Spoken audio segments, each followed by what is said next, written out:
Hello, I'm Andy Larson, the Motion Control and Robotics Product Manager for the Automation Group of Cross Company. Here at Cross, we specialize in applying technology to improve machine and process performance. One of the technologies that has been of great interest to our automation customers is a new class of industrial robots produced by Universal Robots.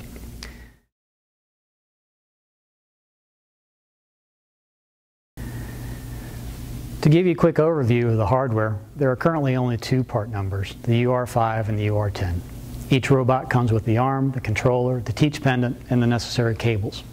The UR5 has a 5 kilogram payload, the UR10 10 kilograms. Both robots have an average speed of approximately 1 meter per second and operate off of 110 or 220 single phase power. They essentially use about the same amount of power as a couple of light bulbs. The robot arms weigh 41 pounds and 64 pounds respectively, and the controller will weigh about 25 pounds. The reach on the UR5 is roughly 33.5 inches and the UR10 51. The robots themselves are designed to be safe and portable, which would allow you to easily relocate the robot to where your production needs are at any given time, thus giving the user the ability to get the most return out of their automation investment. Everywhere where you see a blue cap, that's a joint. Each joint can rotate plus or minus 360 degrees, essentially 2 revs. In each joint, it contains a brushless servo motor, 100-to-1 harmonic gear drive, and 2 encoders. The encoders, one will be on the back of the motor and the other one will be on the opposite side of the joint.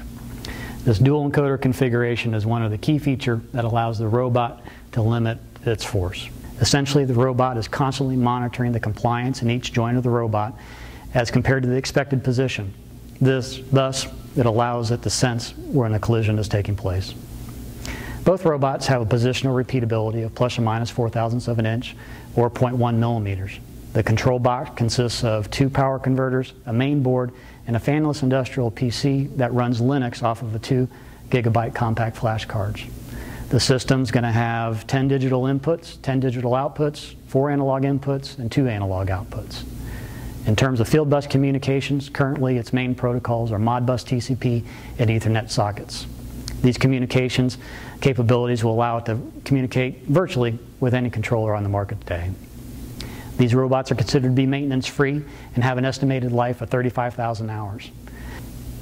That is over 17 2,000-hour work years. For most installation, that will result in less than $2 per hour of operation. Should there ever be an issue with the robot or the controller, they have been designed to be repaired in the field.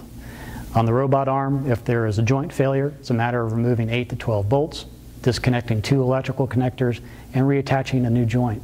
Depending on which joint it is, this process could take anywhere between 15 to 45 minutes. All in all, the intention of the design was to keep it simple.